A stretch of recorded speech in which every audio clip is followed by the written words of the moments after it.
There are three subtle clues that your online presence is lacking. One, when you search for your company name, Google autocorrects it and lists all your competitors. Two, Google shows you everything else but your company website. And third, Google looks at you and says, "What you talking about? What you talking about? What you talking about? What you talking about, Willis?" So as a business owner or a manager, what can you do to get found on Google? And that's coming up next on Mark Hain Live.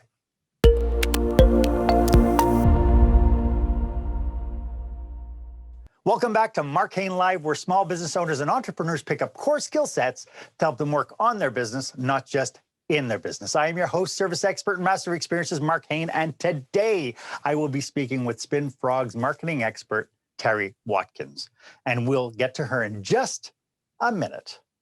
I just wanted to take a quick moment and say hi to my fabulous subscribers. I know that there's a few of you that make this channel a success, and I thank you so much for coming out and watching. And if you're watching this episode today, I'd like to thank you as well for joining me. My hope is always that I hope you and your team get extraordinary value from the content that we post each week, especially this week when we talk about Google. You can let me know if I'm on the right track by hitting the little bell icon on the bottom, and you can let me know if I'm, you can give me a thumbs up if you think the content is really good. Feel free to do all that sort of stuff, and please, please, please do leave a comment. Let me know that we're on the right track. Push back if you like. I don't mind comments that push back a little bit. We can start the discussion right here, right now with you. I got to say, Google is such a powerful engine, but with great power comes, okay, never mind. I'm not going there. The challenge, though, is that Google is so much more than what you type into a search bar, much, much more. And knowing how to leverage Google and its multifaceted functions is absolutely key to making you visible and give you great return on investment if that's the direction you want to go. But before we dive into all that, I have to ask you our question of the day.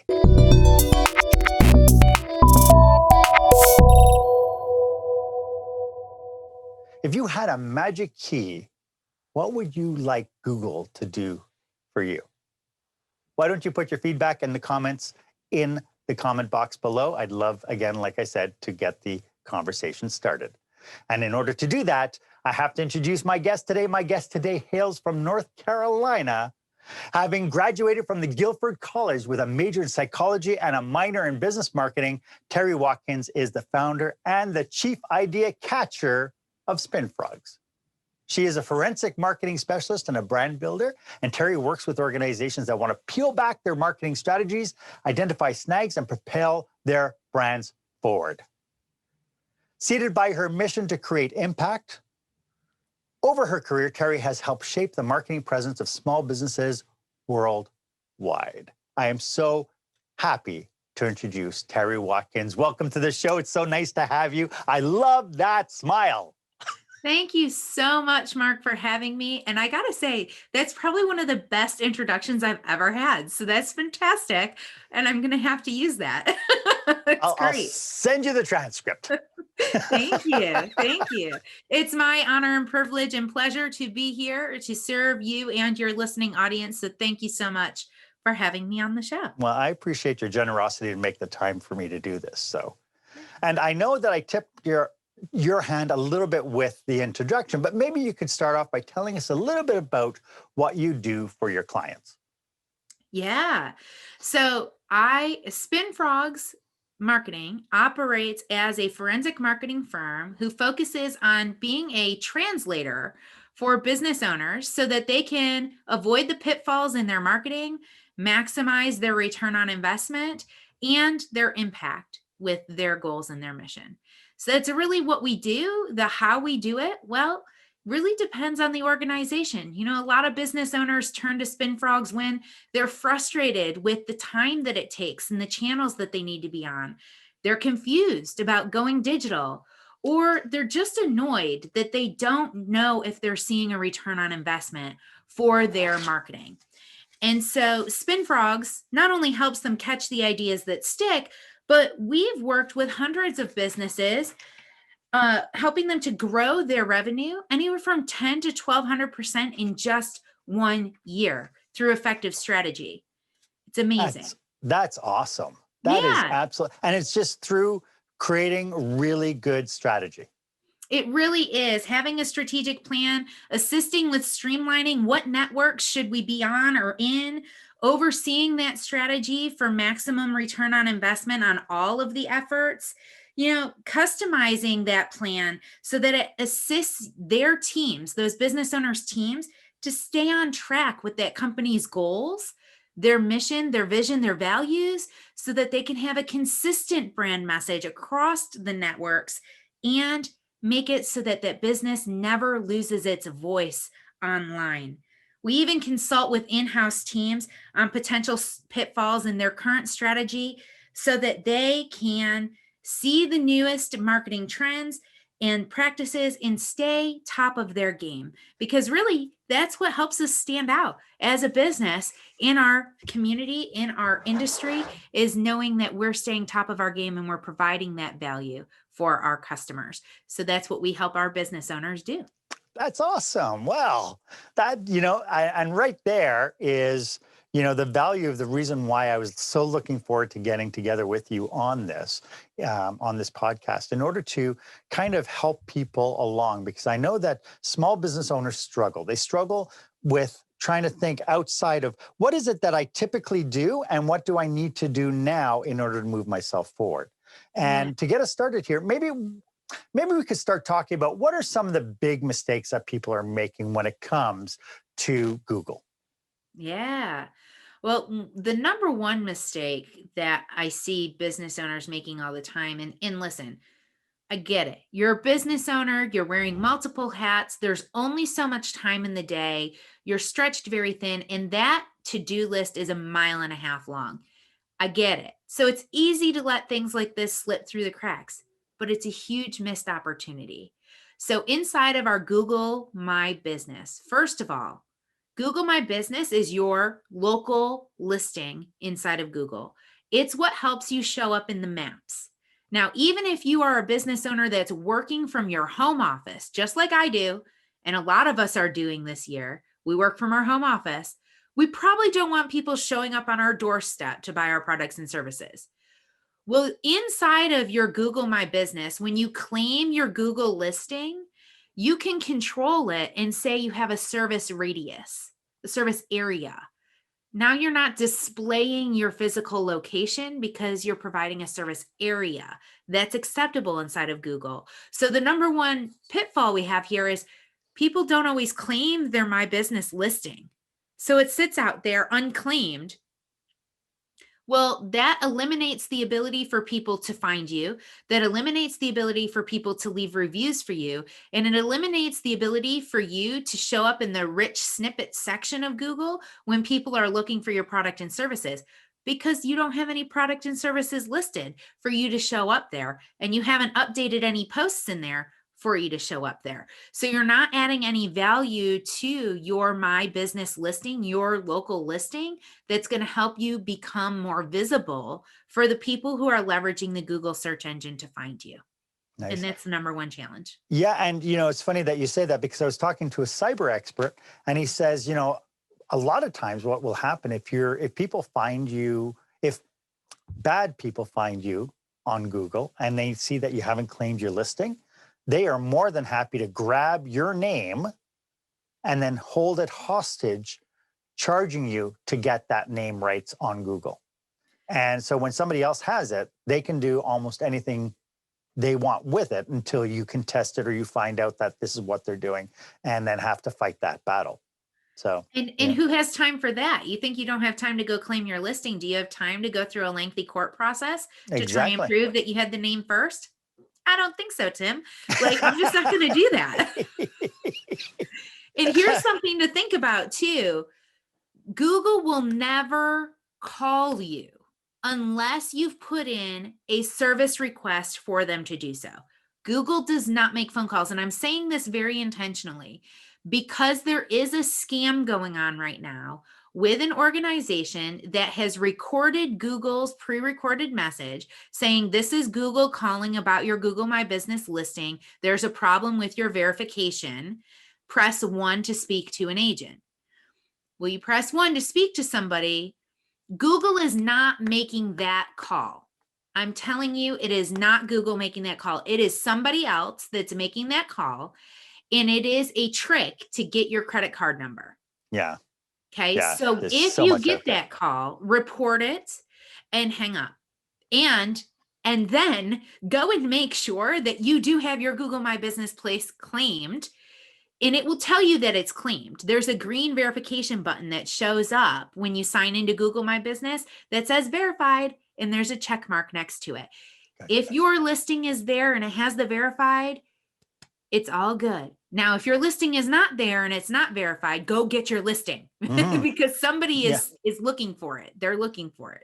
It's funny because you hear all these things. If you build it, they will come, and so they invest in websites thinking that people will just magically find them and they're going to score tons and tons of business. And that's just not the reality. People are too busy. There's too much information on the internet, and you need some way to be able to go from here, filtered down to like here. Yeah, I'm looking forward. Like, I'd like to dig deep into some of the best practices. But before we do that, I just wanted to let people know that today's episode is brought to you by... When the spotlight shines on your business, are customers applauding or yawning? In other words, how is your business performing?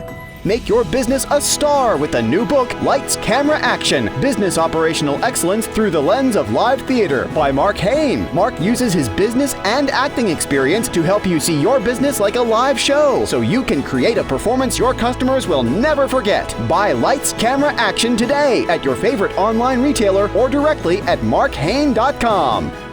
And fantastic. And I've had several people ask me about that book. I honestly, Mark, have it, and I have not started reading it yet. It's top of my list for January. Top of my list for January.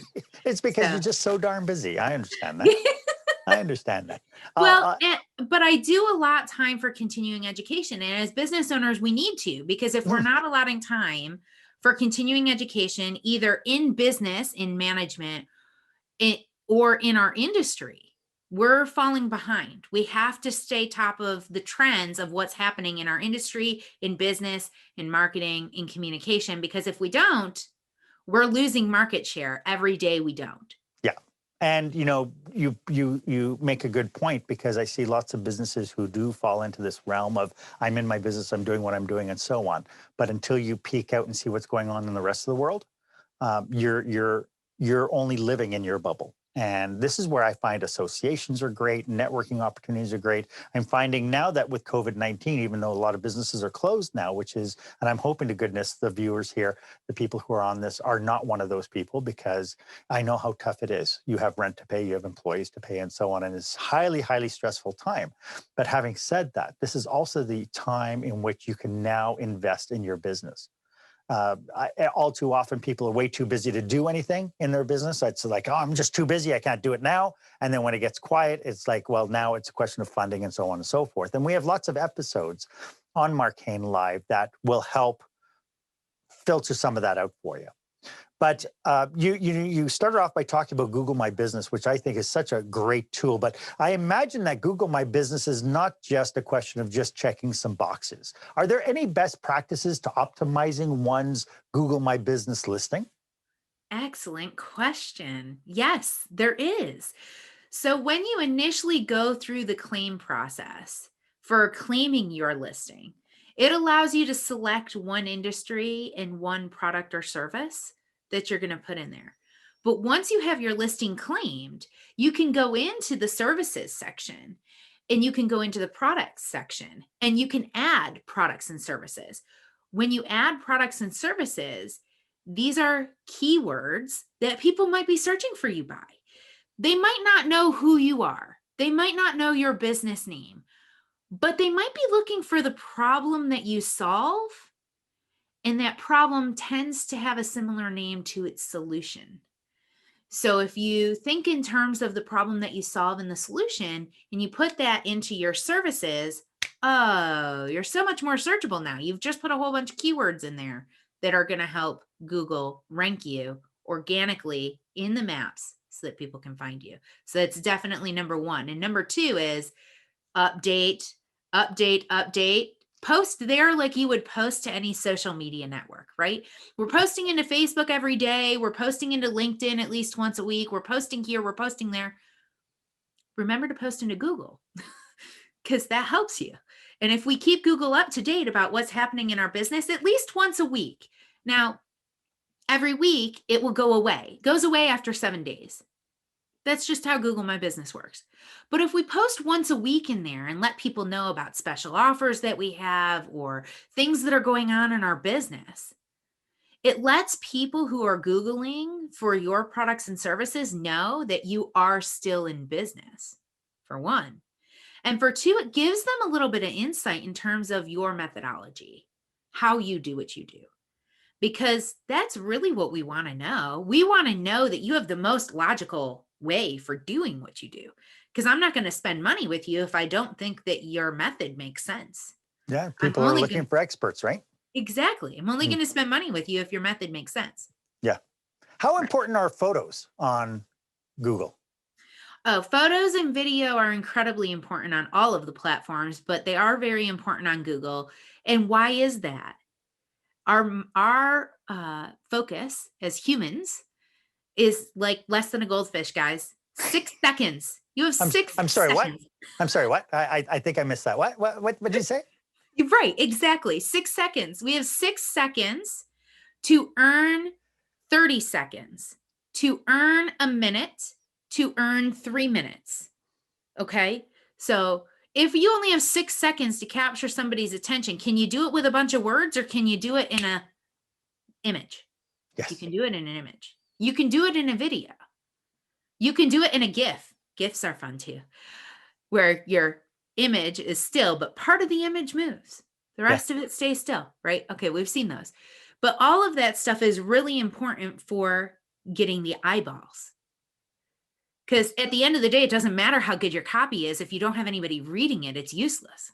And I love the fact that you said that, give people permission or, people have to earn their right. And so you're giving them permission to earn the right to dig deeper. Yeah. And so if they like something that they see within that initial 6-7 seconds, they'll go, what? And they'll click on something and take them to longer tail content or longer form content that will help answer the question, who are you and what can you do for me? Exactly. Yeah. How can people, the biggest challenge I find is people don't leave reviews unless they're upset or you paid them or like they're your best friend ever. How can you get people to leave really authentic customer reviews? That's an excellent question. And there are a few ways to do this. So one of the things I recommend to everybody that I work with is put the link to your reviews in your email signature, on your invoices, so that it's everywhere. Mm-hmm. Every time you have an engagement with somebody, they're seeing, leave us a review. Here's a link. And nice.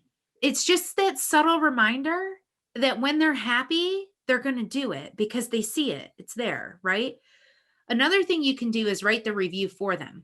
You write the review, you send them an email and say, hey, in our last meeting, I heard you say X, Y, and Z. Is it okay if I share this?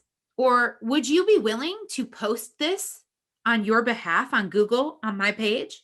Here's the link. Here's the link to my Facebook. You've written the review for them. All I have to do is copy paste it. It'll take them 30 seconds, right? Yeah. That's another way to do it.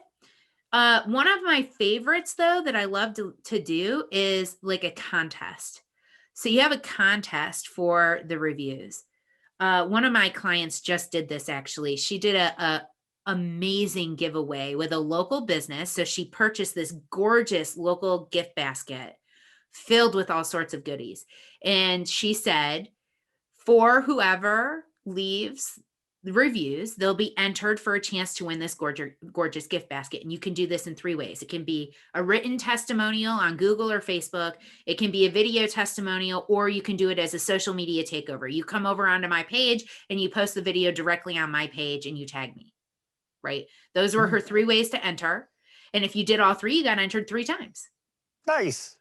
Right? Very cool. For a chance to win. And then at the end of the month, she just did the drawing. She did a live drawing of who won the gift basket, and they had a whole big like thing about it. Well, in doing that, she got like 25 reviews. Nice. Nice. Blew it up. Yeah. Right? Absolutely. And then, Those are you know, fun. the minute you get, especially when you get that volume of reviews, people take notice. All of a sudden it goes like, wow, you know, somebody's doing something right. Exactly. Exactly. So that's a great way to engage the people who love you to do the reviews. And especially if you know that like you've gone over and above, you've provided excellent value. Maybe for the people that you know aren't happy, maybe you don't send them a review link. Maybe you make it harder for them to leave the review if you know they're not happy. Right? Yeah. And the ones that you know are happy, you make it really easy for them to leave the review. You encourage them to do it, because those positive reviews, man, those are gold. We need more of them in our lives. And it is hard to get people to leave them. Yeah. And, you know, first of all, I like the fact that, you know, you give them opportunity to find ways to leave reviews. I think part of that as well is ask people for reviews. For instance, hey, folks, if you want to subscribe to this channel, go ahead and click the little bell below and feel free to give a thumbs up. How was that? Was that good? Was that excellent? Yeah. If we're on the right track, if we're serving you today, if this information is helping you, leave a like, leave a comment, subscribe so you get more amazing juiciness here. Yeah, there you go. Yeah. Yeah, I love that. And, you know, part of that is sometimes it's a challenge for us to say that to people. And it's a challenge for us to say, hey, you know, I'd appreciate a review. But really, at the end of the day, if somebody asked you personally, can you write a testimonial? Could you ask a review? How many people would actually feel like they're being put out? It's like, another one. Do I really have to? No, people are really touched when you say that your opinion matters. And I really appreciate our relationship. Could you please give me a testimonial or a review, right? Yeah. You know, one of the things that you mentioned about this thing about making it harder for people who weren't happy with you to leave a review is great. However, I think that bad reviews also give us an opportunity to show our values and show who we are. And so there is another video on my channel talking about how to properly respond to reviews. And I'll put the card up above. It'll probably flash up how to respond to reviews up on the video here. Go ahead and check it out. Check that out, because there's a formula that you can do that even if the review is absolutely horrendous, that you can save face, you can look like the good guy, and you can really share your values with the rest of the audience. And it's super important that you respond to your reviews. Respond to all of your reviews, because it lets your people who are thinking about working with you know that you are paying attention. Nothing is getting past you. And when we're paying attention to our reviews, we're probably paying attention to other things going on in our business. And if you're the kind of business who somebody might hire you for attention to detail, that is going to speak to your value. It gives you credibility when you can show that you're paying attention. Yeah, absolutely. And, you know, we have to remember that this is a conversation. If somebody says something and you don't respond, it's like,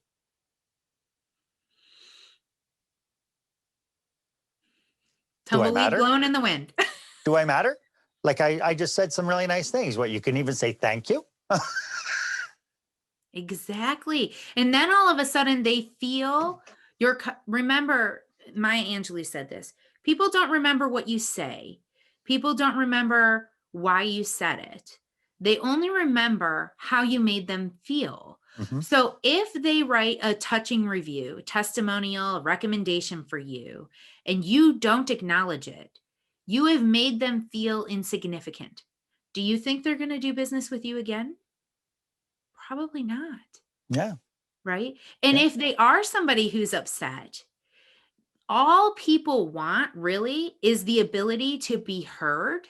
Yes. So if they are upset and they've left a negative review, I always tell people to take the conversation offline because you don't want the rest of the world piling on.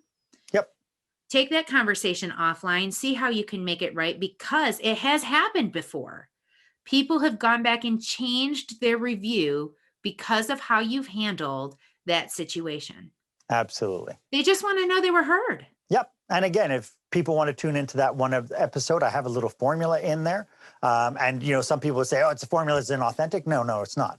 Because it's telling people, it's acknowledging what people have said. It's then outlining what your goals and aspirations are. And then you invite them to take it offline. And so that you can really deal with them one-on-one as a caring one-on-one individual, right? You as a caring individual are dealing with them as an individual with needs, and you can solve the problem. And then you could always invite people once you get the problem solved. You can invite them, hey, would you mind updating your review? That would be great. Thanks so much. This is really great information, Terry. Could you let everybody know how they can get in touch with you if they want to kind of dig a little deeper or search you out and see what you can offer them? Sure, absolutely. So there's a couple of ways. First of all, I have a podcast. It's called the Terrific Tips #4 Business, and that's on all of your podcast networks. So you can tune in there. I have amazing guests like Mark who've come on and shared excellent tips for helping you to overcome a challenge that you might be facing. And we just have really great conversations there. And in 2021, that will be live on YouTube. So they will all be live every Friday. The time will change because that's going to depend on what my client or my guest on the show wants in terms of time, but that will be live on YouTube, and it'll also go out to all the podcast networks. They can also find me on all of the social media at SpinFrogs, and I'm happy to connect on any of those platforms. And I just want to remind people that you cannot get terrific without Terry-ific. That's right. I hope this is making sense to you and is of value to you. Again, I'm going to invite you to give me a thumbs up and share your comments, your questions, your thoughts in the comment box. And please, if you feel that this information is good if you know somebody who could use this information, please go ahead and share it. That is the power of information, is that we can share it with people we know can benefit from it. So Terry, in past episodes, we have talked about the importance of creating strategies, and you alluded to it at the very beginning. From what we've been talking about, it seems like incorporating Google strategies into one's marketing plan is really important, and it really makes sense to do this in this junction. What aspects? Okay, what aspects do you think that they need to include when it comes down to Google? What aspects do you think they need to include in their marketing strategy? Great question. So I actually do have 3 tips to help people get found online. And in the first step of that is really identifying what matters most to your ideal customer about your industry. What do they need to know? Because at the end of the day, our ideal customer is not going to just accidentally stumble upon us and decide, wow, Mark, you're amazing. I need to work with you. Something happened that brought them here, right? Something has changed for them. They're seeking the solution. And when we become seekers, think about yourself as a consumer of other people's products and services. You don't just go out and buy something random willy-nilly, at least not most of us. Most of us are doing it with an intention, right? When we're doing that, though, we're wanting to know, is this product going to be what I need? Is this going to solve what I'm looking for or not? I'll give you an example. You go shopping for a mouse for your computer. Do you want one that has cords? Do you want a wireless Bluetooth mouse? Do you prefer a simple mouse like this with a single track wheel, or do you prefer something more complicated? Does it need to be aerodynamic? How do you find all of this information out? You're going to search for it, right? You're asking yourself all of these questions about a mouse. Guys, I'm not a mouse salesman, okay? But I know this because I asked myself these questions when I bought this mouse, God knows how many years ago. And it served me well. It was what I needed. It's done its purpose. I've used it so much, it doesn't even have a logo on it anymore. It's worn off. If we think about our customer and their journey, and we think about the information that they need the most as it relates to our products and services, and we answer those questions from a genuine and authentic place, we become the linchpin. We become the resource. We become the answer to their problem. They're more likely to choose us to work with.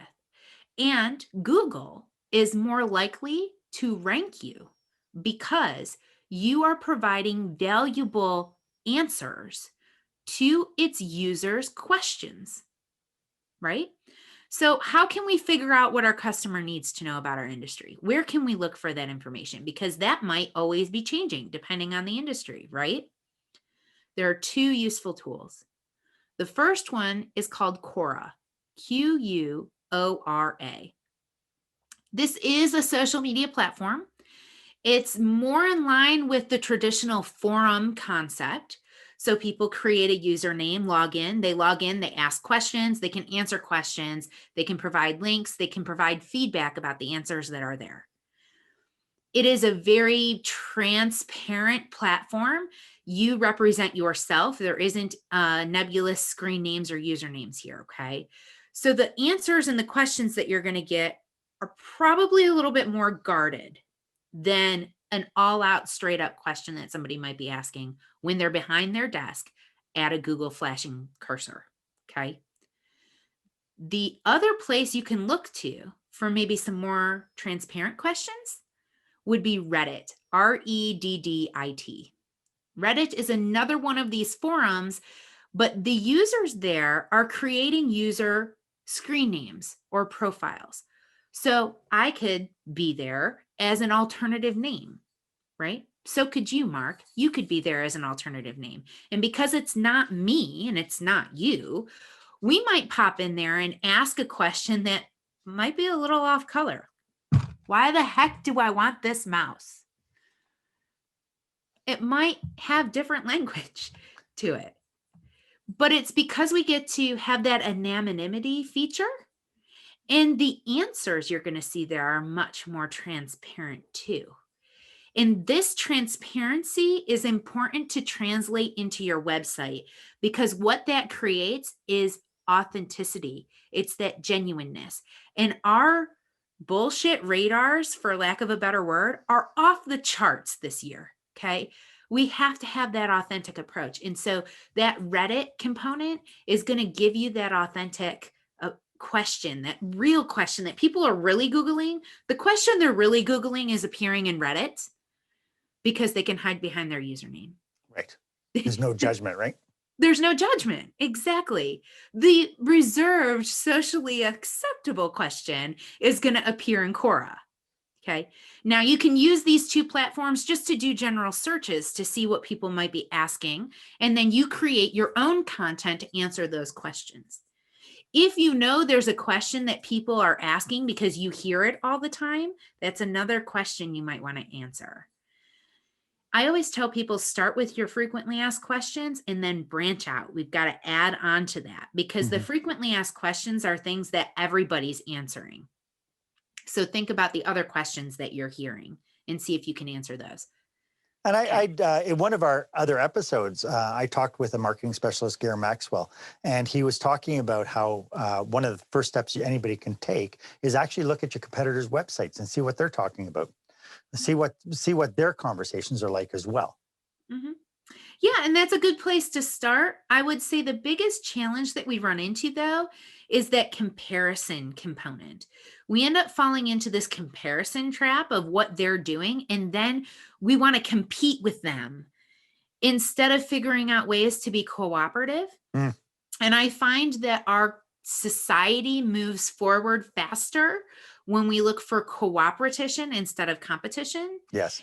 And if we look at our competitors, what we have to remember in doing that is if it's there on their website, in their social media, in their search engine optimization, they have the advantage. They have done it first. Yeah. And when Gare was talking about it, he was talking about it in trying to find out your unique language by checking other people's websites to see how they're talking about it. Because Yeah. chances are everybody in your industry is saying exactly the same words. So how can you do it in a way that your words are different? Or how can you talk about something in your industry that nobody else is talking about? And I'm going to reference Mad Men here because this is one of my favorite ad men TV shows of all time. They did a fantastic job. But in Mad Men, the main character was pitching to the tobacco people. This was in a day and age when tobacco was big, right? Mm-hmm. And one of the pitches he came up with is, our leaves are roasted. And the guy who owned the tobacco company was like, yeah, so is everybody's. And Don Draper said, yeah, but nobody else is talking about it. Yeah. And because they took that tact, they won market share. Yes. Because nobody else was talking about it. So I would look at your competitors and say, what aren't they talking about that I could talk about? Yeah. Instead of what are they talking about and how can I make it my own? What aren't they talking about that I can talk about? Because that's going to help you stand out. Yeah. How important, we're talking about kind of doing the strategy base. I know that one of the biggest difficulties I've talked to when it came to small businesses was justifying marketing spend. What can owner operators do to maximize Google? Like, I know that there's a whole Google ad space and that sort of thing. What can they do to be able to not only get noticed, but to make sure that their money is well spent rather than just clicking buttons and saying, okay, boost post on Facebook and so on? Yeah.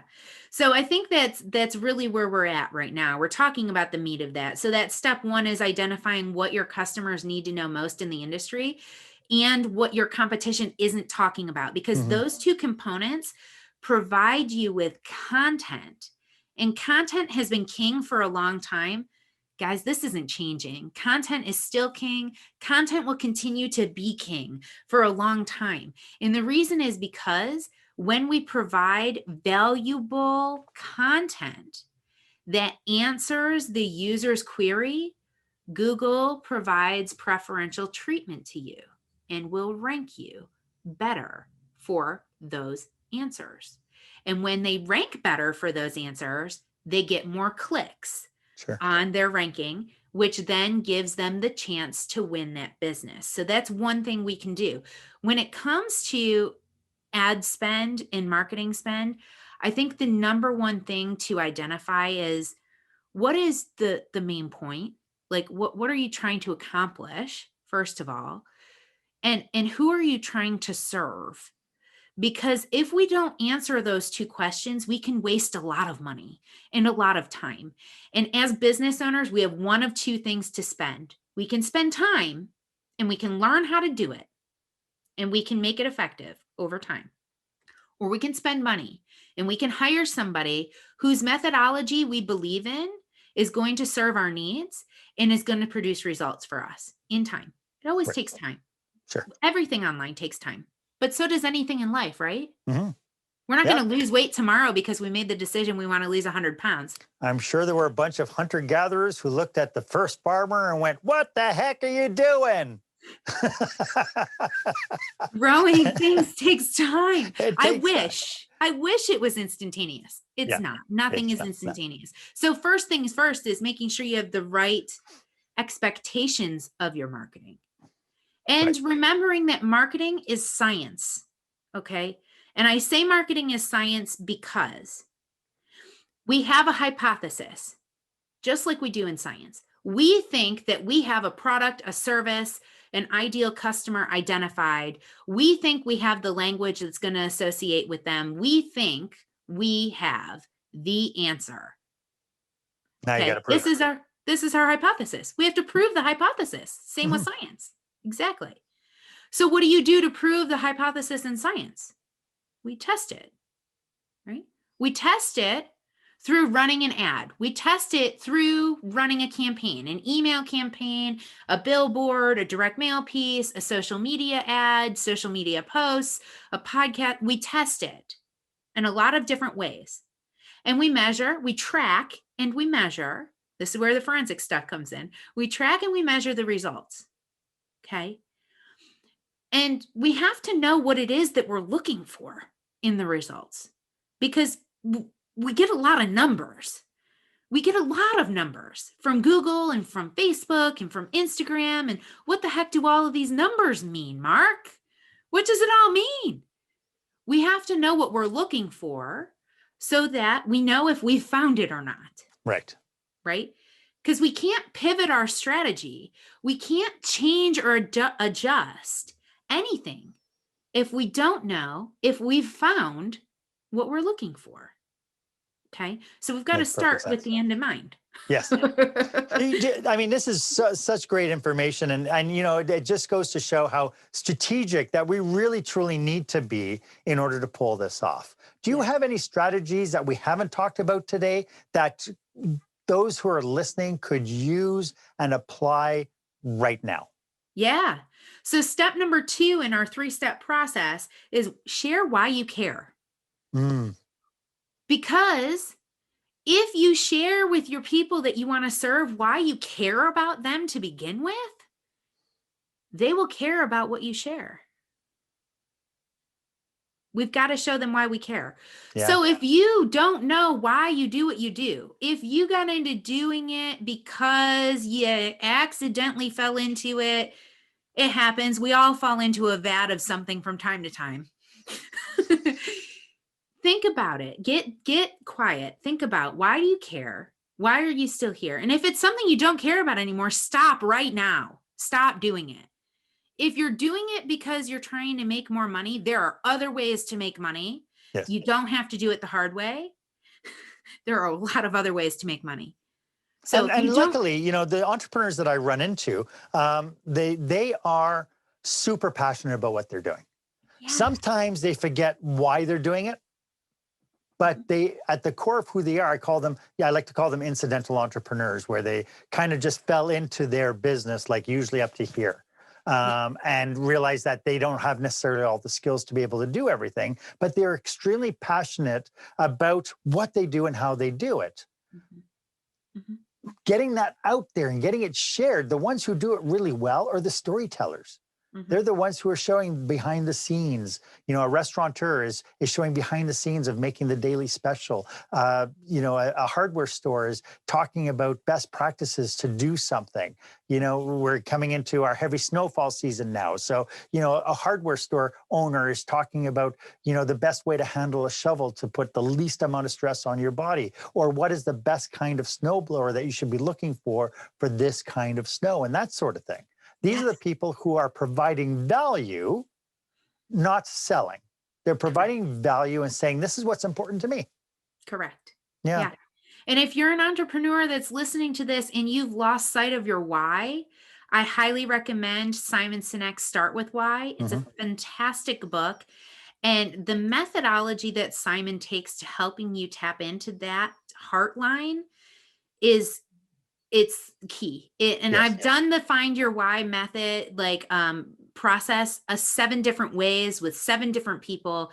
And Simon's is definitely the best because he helps you hone in on the language you're already using. Yes. And helps you to identify that language and say, oh, I'm using the words, I'm saying the things, and that's why. That's my why right there. I'm already saying it. I just didn't even realize it. And it helps you to connect those dots together. And all of a sudden you feel much more complete. Yeah. So I highly recommend that one. And step 3 in this process, Mark, is to be newsworthy. As business owners, we forget to be newsworthy.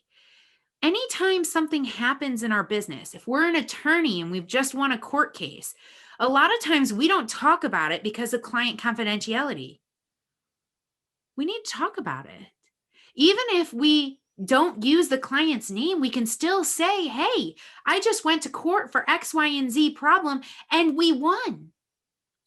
Or, hey, I just did a mediation session and we avoided court altogether, which saved my client X number of dollars. Or, hey, we just brought on an intern. Or, hey, we just partnered with this nonprofit in the community and we're being a donation center for them this time of year. Isn't that amazing? Come bring your blankets, come bring your coats, come bring your whatever, your canned food, right? All of these little things of being newsworthy add up. And when we're newsworthy in the eyes of Google, we get a credible backlink to our website. It's part of search engine optimization. Mhm. When we get recognized on a news platform, tell me, Mark, do you think the news platforms have been around longer than your business? Most likely. Probably. Yeah, probably. So their website has a lot more authority and credibility with Google than yours does. Sure. That backlink is going to help boost your credibility with Google. Could you which makes define Google- backlink? Yeah. Please? Define backlink? Yeah, because a So lot of a people ba- won't know what that is. Yeah. So a backlink is like I'm on your podcast right now. Mhm. When you share this podcast on YouTube, you're going to link to my podcast into my social media, into my website. Right. That's linking back to me. So That's the a fact that I put your website, let's say in the show notes, somebody clicks on it, that's considered a backlink to your website. Exactly. Yeah. So you're just looking for anytime- different opportunities for people to post your link, your content in their realm. Correct. Yeah. Yep. And in a legit, authentic way, there are ways to do backlink building that doesn't always help you. So you want to look for the ways that are helping you. I'm sharing with you ways that are helping you. Don't Because I think that's subscribe really to it. important. If you have to pay for backlinks, That's bad news, bears. or If you bad have news to frog. go and comment on somebody else's blog and drop your link in the blog, that's bad news. Don't do that. That doesn't help you. Yeah. Yeah. It's got to be a credible, valid, useful link. So when a Yes. news station links to you, that's a valid, credible, useful link, right? Yes. And that's a good backlink. So to be newsworthy, there's a great book that I read a couple of years ago called The Culture of Good. It's by Ryan Goldsmith and Scott McCarty. And they talk about how you can form strategic relationships with local nonprofits, making you newsworthy on a regular basis. And not only is it newsworthy, it's allowing you to be socially responsible. And when we're socially responsible as an organization, we get to attract employees, keep them longer, keep them happy. And when we attract and keep our employees, we attract more customers and keep more customers because they feel like they're part of something bigger when they work with you. Yeah. And again, this is something that we've talked about in other episodes where we talked about this idea of engaging with your local community. Engaging, being part of a community as opposed to just setting up shop in a community, that you're part of that community. And there's so many opportunities to be able to shine that way.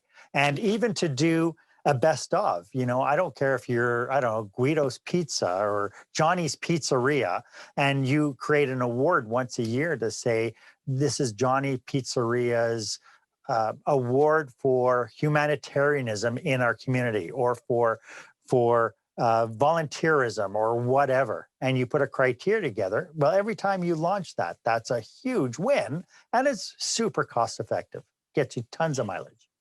Absolutely. And Yeah. that's such a brilliant idea. I love that. And Yeah. and you're right. It does, not only is it a visibility booster, but like we learned through our Business Networking International organization, BNI, visibility plus credibility equals profitability. Mm, Google works the same way. We have to get visible with Google by creating content that their users are looking for. We get credible with Google by doing that consistently and by creating credible backlink strategic relationships with other valid sources. And when we do that, we get the visibility, we have the credibility, profitability follows. Yeah. It's the same concept with networking. It's the same concept with everything in life. and when we apply it to Google, we can win. And that is how we really win in the Google game, is really applying these concepts. And it is strategy. There is a strategic plan for it. We can't create all of the content tomorrow that our clients are asking for. So where and when and how we do that matters. Sure. Yeah. And so, I mean, we're talking a lot about good practices, and we did mention this idea about not paying to get links. Are there any other cautionaries to what we're talking about today that people should be aware of? Oh, man. There are always cautionaries of What things are that we can what are the biggest ones? Instead of going through a list of 15 or 20, what's the biggest cautionaries about when people are delving into this? When people are delving into the search engine optimization space where they can really build credibility with Google, the biggest cautionary I can say is you get what you pay for. And we've heard this before in other areas. We get what we pay for. So if the offer seems too good to be true, it probably is. Yes. So if there's an organization that you're talking to that's pitching you something like $25 a month and they're going to get you found on Google, no, sir, they are not.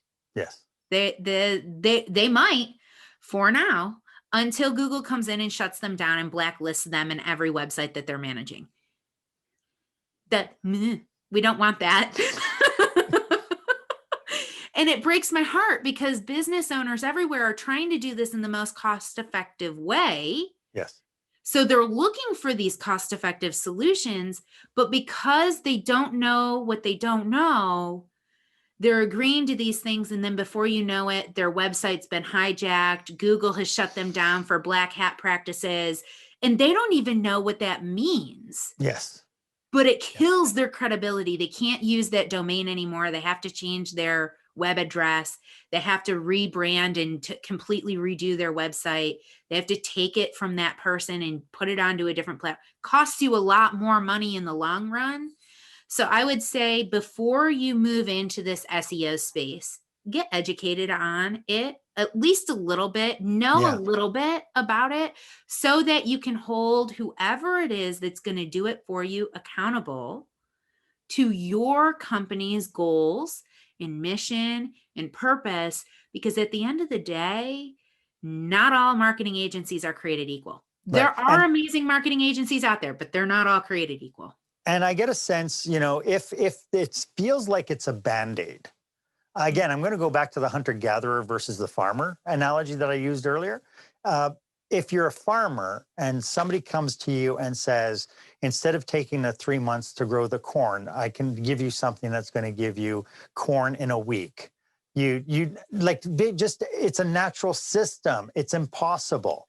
And so if somebody comes up to you and offers you this Band-Aid, understand that this is more like a natural system where it takes time, it takes nurturing, it takes you to take care of it, or it takes somebody to take care of it for it to really reap the rewards in the long term. Absolutely. And so if anybody comes up and says, hey, I got this Band-Aid and it's only $25 a month, run away. Run away. This has been so great. I would say too, if they're offering you pay-per-click, PPC, or ad spend, it is very important to know that as soon as you stop spending that money, your listing goes away. You're only paying for the ad space. So as soon as you stop paying for that ad space, it's gone.